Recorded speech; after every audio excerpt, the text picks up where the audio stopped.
black pepper and shampoo experiment.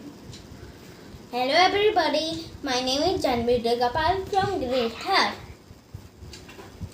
Today I am doing my first experiment. For that I need plate, water, shampoo and black pepper. First I will add some water on it.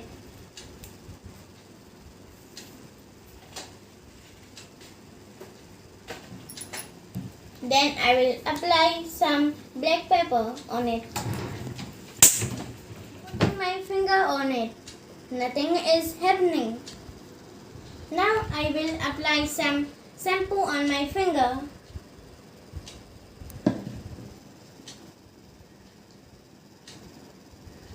Look, the black pepper goes away from my finger. Why it is happening? This is happening because the pepper is on the surface tension, and when the liquid touches water, surface tension of water is broken, and showing the pepper moves away from shampoo. Thank you.